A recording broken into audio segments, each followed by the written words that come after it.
Welcome to the PFP podcast from the Personal Finance Society, a place for thought-provoking discussion from the world of financial planning and beyond. I'm Carla Brown, President and Chair of the Personal Finance Society. In today's podcast, we're discussing inheritance tax changes and the resulting great wealth transfer. I'm joined by Toyin Oyeneyin, Tax Product Specialist at Octopus Investments, and Emma Geale, Private Client Solicitor at Mills and Reeve. Hello, Toyin and Emma. Thank you for joining me on the podcast today. Hi, pleased to be here. Thanks for having us. Now, Toyin, perhaps you could start by giving us a bit of a recap of the recent inheritance tax changes, and in particular, why they matter right now.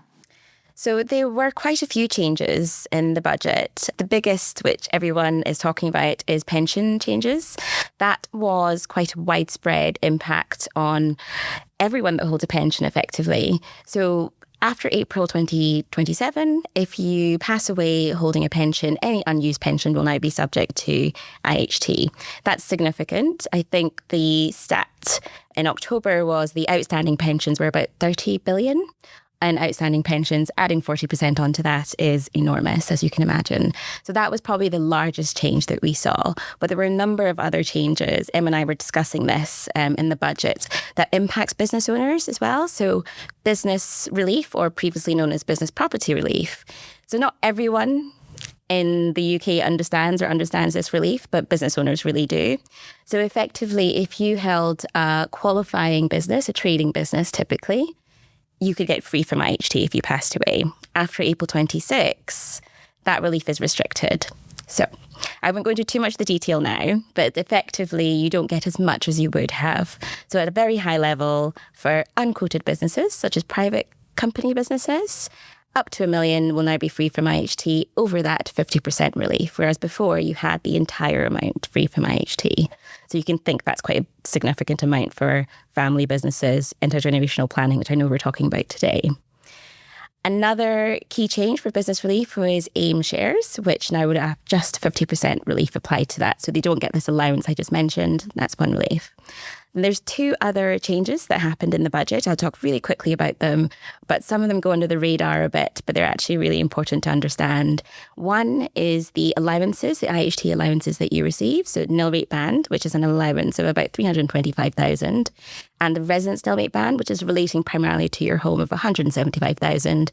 That's frozen now till April 2030. So effectively, you can think of it, inflation is still there. It will continue to rise. But if your allowances are frozen, it's another way of dragging more people into the IHT net. And then the final point, which really goes under the radar, is the changes in terms of late payment interest. So currently, the rules were late payment interest was Bank of England base rate plus 2.5% effectively. That increased in April to Bank of England base rate plus 4%. So as we know, the Bank of England base rate is 4% at the moment, plus another 4%, that's 8%. So that's quite significant, as you can imagine. They haven't changed the payment date for IHT. So there'll be a lot, that's quite an under the radar impact for estates needing to find assets as well. Brilliant. Thank you. It's really interesting because certainly as a practicing financial planner myself, these inheritance tax changes have certainly sparked a lot of interest from my clients. But Emma, from a legal perspective, how are your clients reacting to these changes? Would you say that they're well informed from what's been seen in the media, or is there a lot of confusion? I think it really varies between the different clients. So I think I was saying to Toyin before this, a lot of my clients are business owners and they're impacted by the changes that all of the farmers have been protesting about. Whereas I think within the business owning community, there was a lot of misunderstanding about the kind of full scale of those changes. So thinking that, the farmers are protesting, they're driving their tractors through London, but that doesn't concern me as a business owner. Whereas actually it's the exact same change. In principle, you get your 1 million, 100% relief, and everything over that's 50%. So I think it's taken a bit longer for the business owning community to come around to those changes and realizing the full scale of the impact. But I think now they're kind of engaging with the fact that it has completely changed their entire estate planning, whereas people had expected they would keep holding their businesses, their farms until the day they died and pass everything on tax-free. And that has been a fairly, easy estate planning option for them. That's now completely changed and the carpet been pulled out beneath them. So there's a lot of clients who are starting to have those conversations now and thinking about passing on assets. I think that's quite a crucial one. And then more broadly, in terms of the client base, I think it's just highlighted the conversation for lots of people. So whether it's because they know that their pensions are going to come into the tax net in due course, or whether, again, they've seen the farmers protesting and thought, oh, actually, I really do need to do something about my inheritance tax planning. Those conversations are really coming to the forefront now. It's really interesting to see the similarity there, and that you're already, with your clients, and that they're looking to have those conversations, because we're seeing exactly the same at the moment. Clients who historically have kind of kicked the can down the road a little bit with regards to inheritance tax planning are really now starting to take an interest and wanting to take action pretty promptly. So it sounds as though you're already seeing some shifts in client behaviour as a result of the changes. What would you say is the question that you're asked most often? What on earth do we do? I think we get that a lot. As I say, a lot of people have gone from one understanding of their financial and estate planning to having everything change for them. And they're now looking at it through a whole new light and almost coming to us and saying, I don't know the answers, please help me. And kind of you really going back to basics and thinking about all of those options for clients who really, as you say, had been kicking the can down the road and not really think about it too much. So I think that's often the starting point of the conversations, and then, going through all the options from there. I think I agree with that. Most of the questions have been first trying to understand the rules. So I think there has been a lot of confusion in the market for a long time, particularly because we didn't see the draft legislation for a while. But that's helped provide a bit more clarity and certainty that a lot of advisors that we work with were looking for. And then the second was exactly that. I think I always say this now, after the budget, every conversation I have with an advisor was, I had an estate plan, but now it's changed, basically. So as a combination of business relief and pensions really as well, they've had to start from the drawing board, basically, and looking back to basics. Where do we start again for this client looking holistically at their estate? It's really interesting, isn't it, in that not only are the conversations having to change, but also we're seeing the significant changes in client behaviour already. Recognising that there is potentially a problem, that they are going to have to take action, really starting to sort of seize the day. Do you think that families are or need to start having conversations about inheritance perhaps earlier than they used to? Because, traditionally in recent years, people tend not to inherit until much later in life because people are living longer, etc. People worried about running out of money. But do you think that families should now be having those conversations much earlier? I think they should. Although at Octopus, and I think actually in the advice market in general, we say that you should always be trying to have those conversations early. You should always be trying to engage the family in intergenerational planning.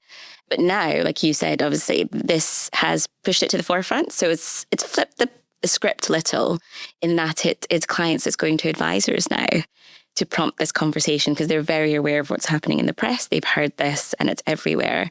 Whereas before, of course, it's the financial advisors that would typically be going to a client as well and trying to engage with them. But clients are now asking the question and prodding it much earlier. And that seems to be the conversation I've been having with advisors, that clients are coming to them for also trying to understand the detail and also what are they going to do next much earlier. Some of the rules, in particular business relief rules, do lend to probably a bit more of planning earlier, essentially.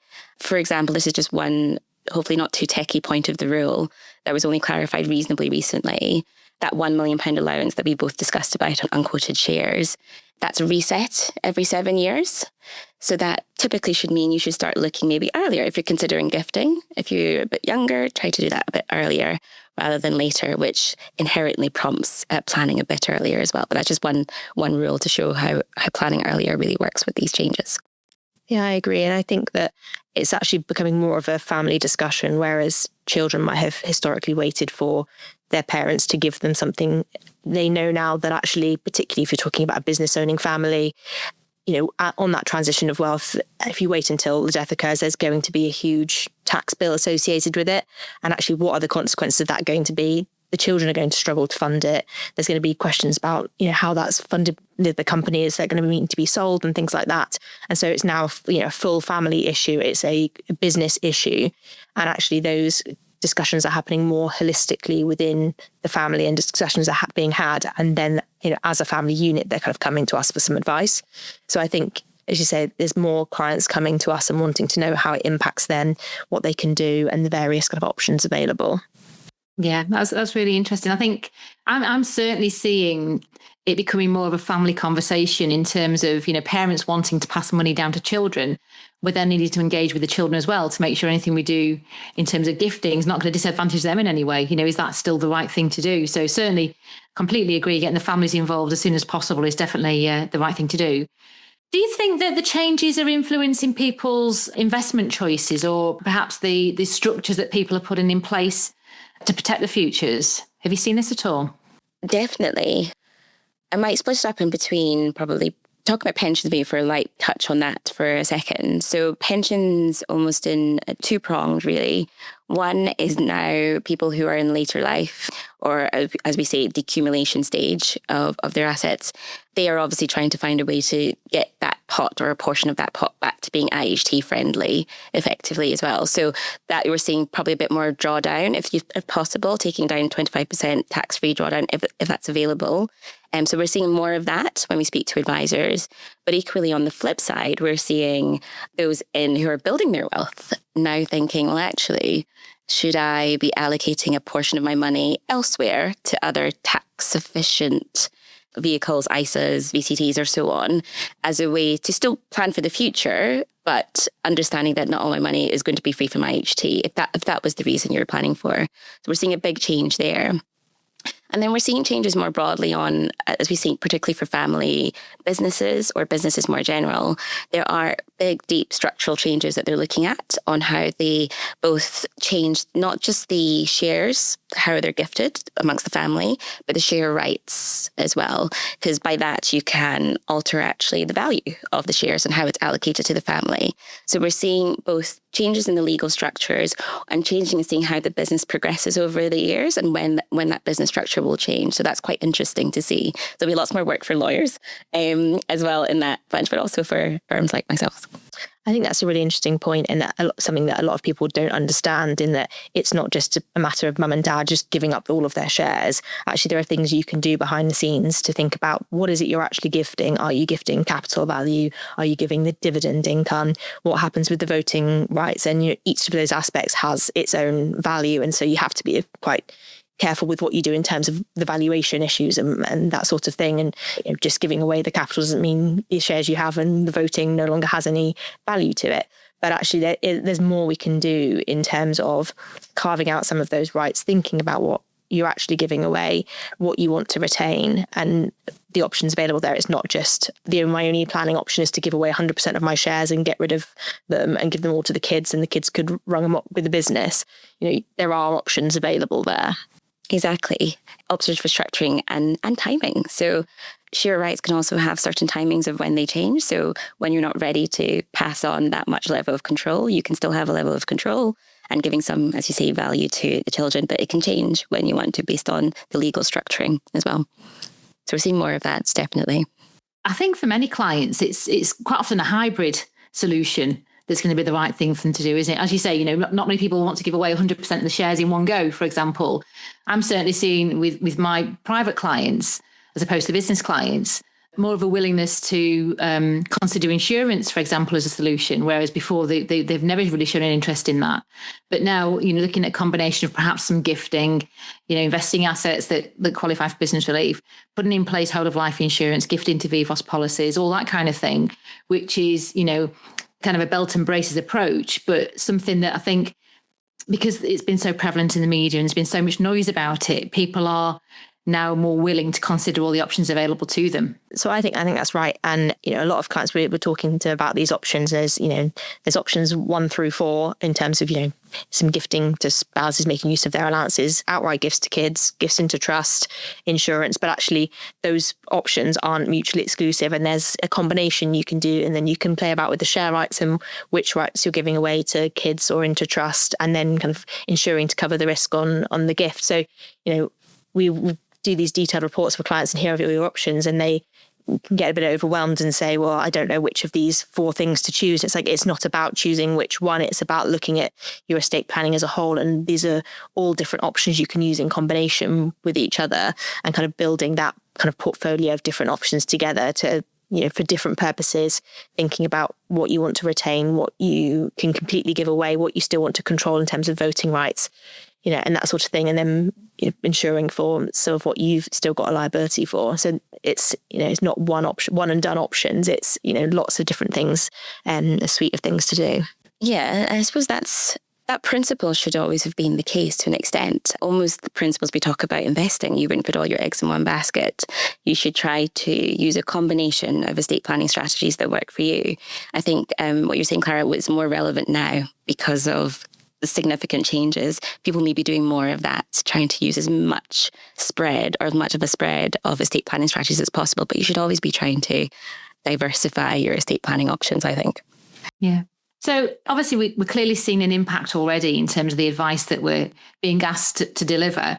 But looking ahead, Emma, do you think there's any legal trends that you expect to emerge, perhaps around trusts or gifting strategies going forwards?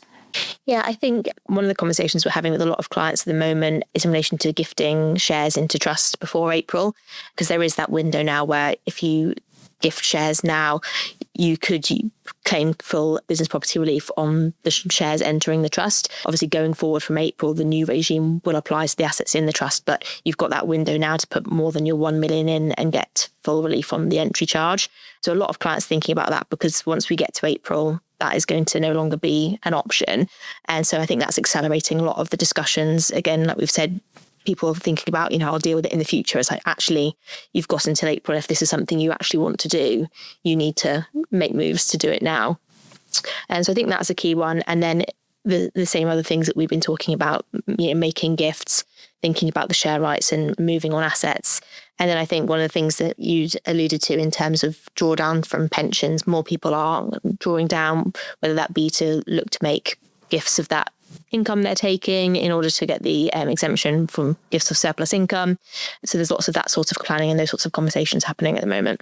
And on that last point, the gifts out of income, that has seen quite a big rise in the use and trying to have an understanding of how those rules work as well. So I think it's important for any estate planning strategy, but if you are starting one that you haven't done before, to get a real deep understanding of the rules first. But we're seeing a big rise in that because that can be quite significant.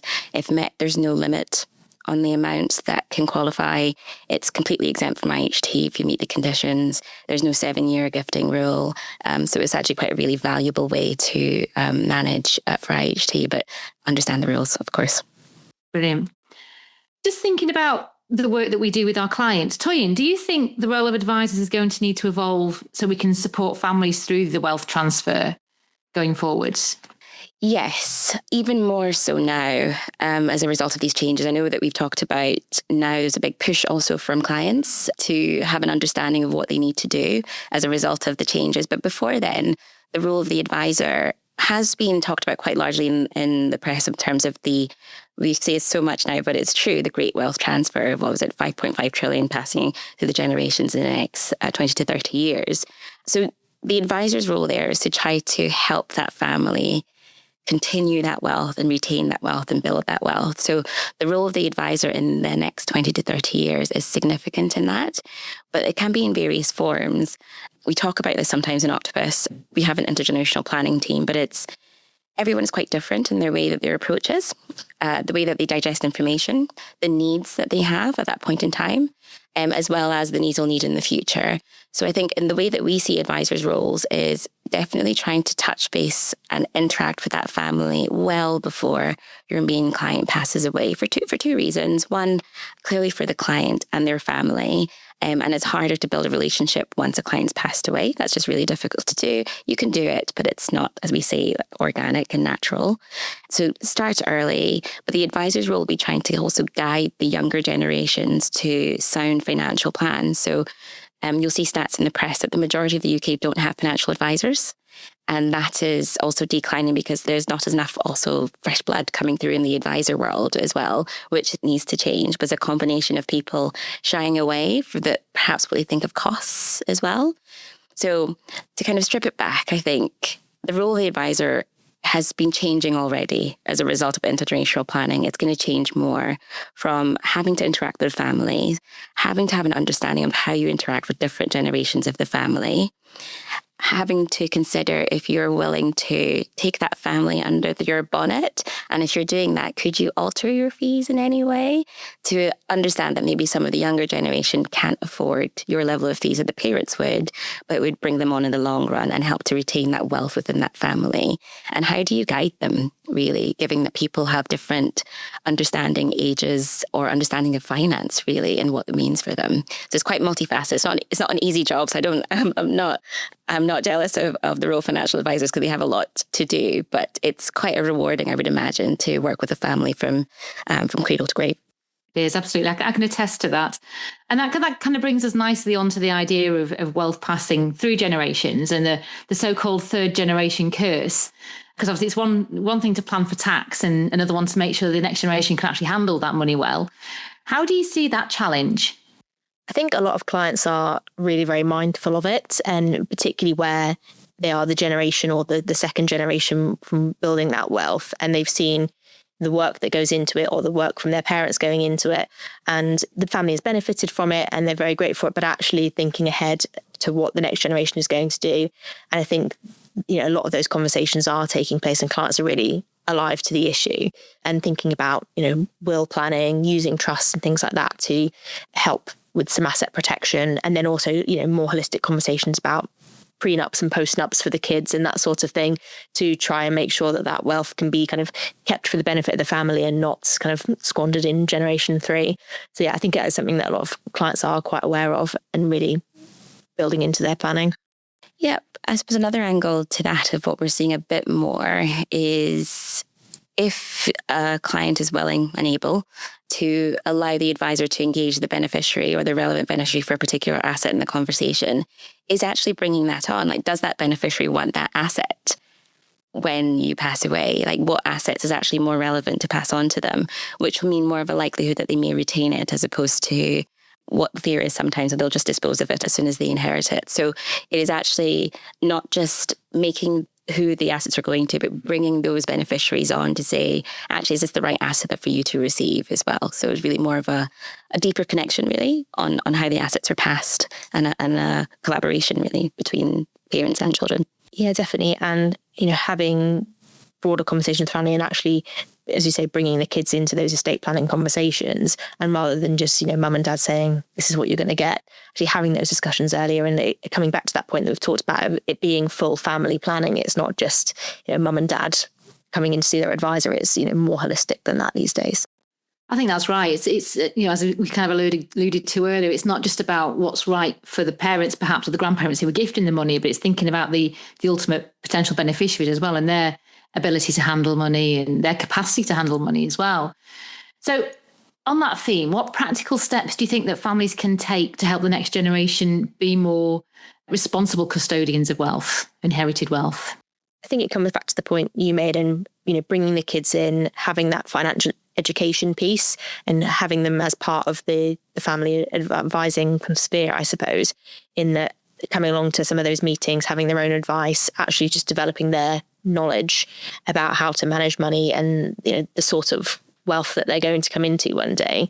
We see this a lot actually as well in our family investment company clients. So whereas you've got mum and dad who've got a lot of money and aren't, may have given some amounts to the kids, but actually using a family investment company can be a quite useful planning tool to give the kids some shares and start bringing them into some of these conversations. This is how we're going to invest the money within the family investment company. These are the sorts of decisions that we need to be taking as a family.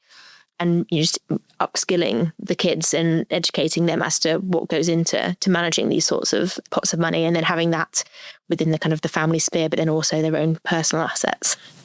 I completely agree with that, the upskilling and education. So with education, right, you have confidence. If you don't for anything, you have lack of confidence in it. So I think the advisor and the parent's role is to help the children in that respect. And sometimes it feels like, where's the natural point to interact with the children?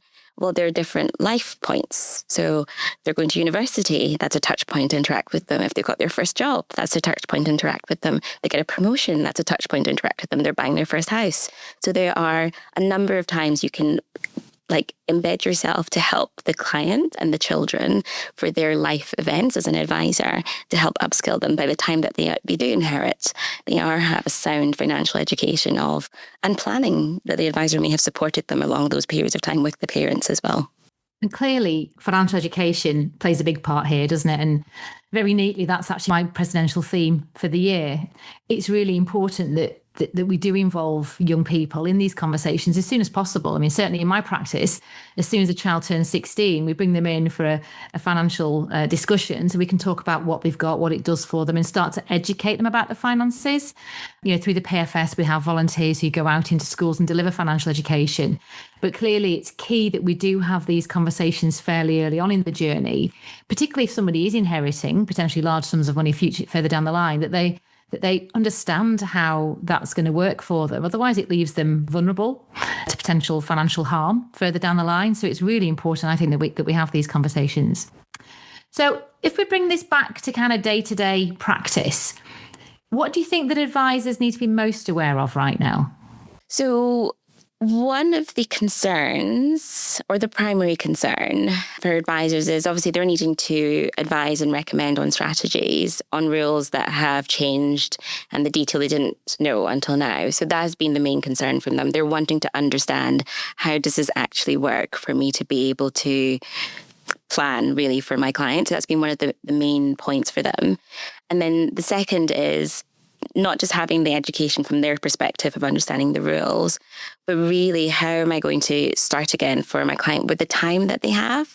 Advisors are time poor because they're quite stretched in general. They're now having to take into account understanding this and then basically redrafting an entire estate plan.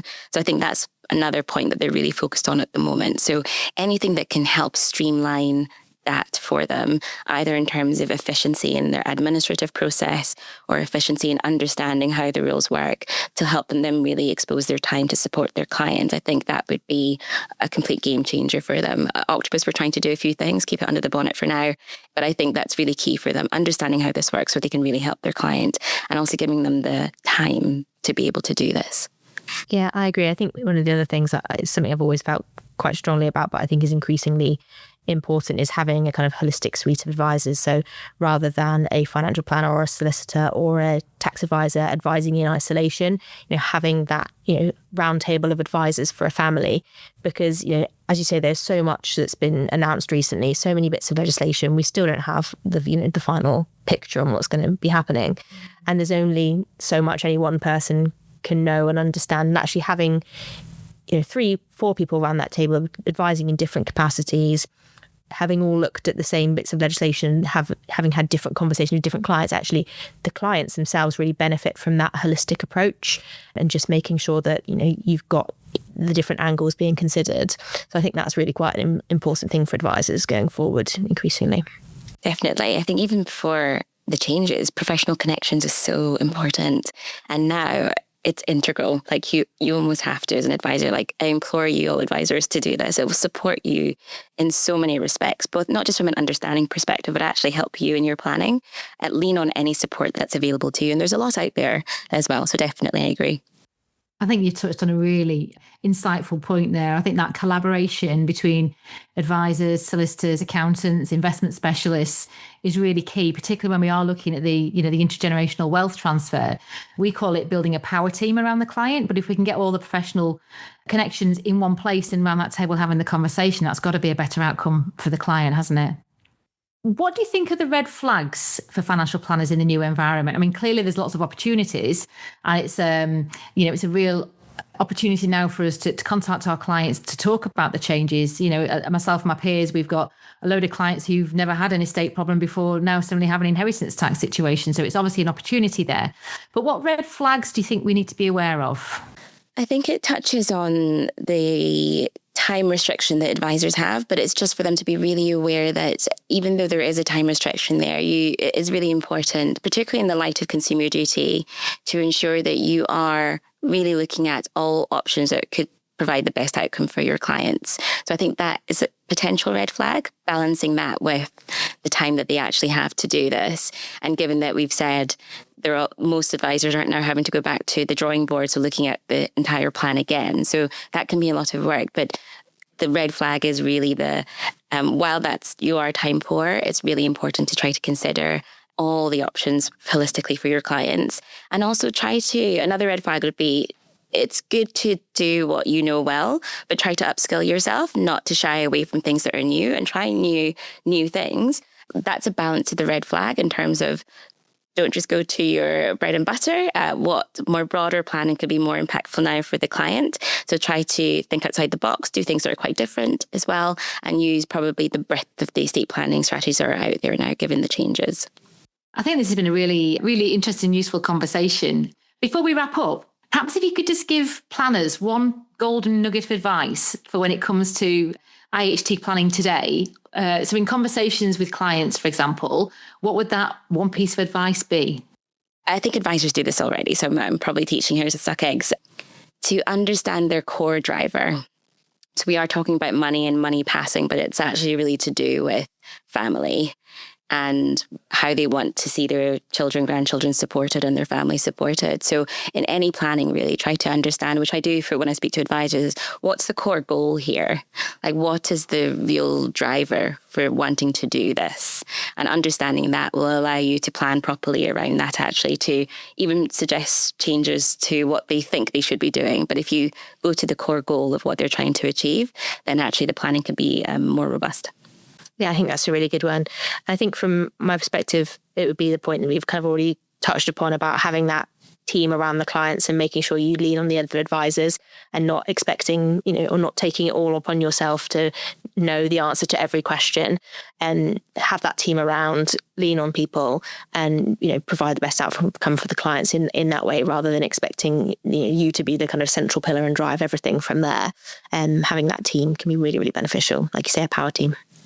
Brilliant. Collaboration. I think that's a great point to finish on. Thank you, Emma and Toyin, for joining me on the podcast today. It's been great to hear your insights on what a big change to estate planning this actually is. And thank you for listening to this episode of the PFP podcast. You can find useful links in the show notes and related articles on the Personal Finance Professional website, along with further podcasts. Please like, review and subscribe. Until next time, goodbye.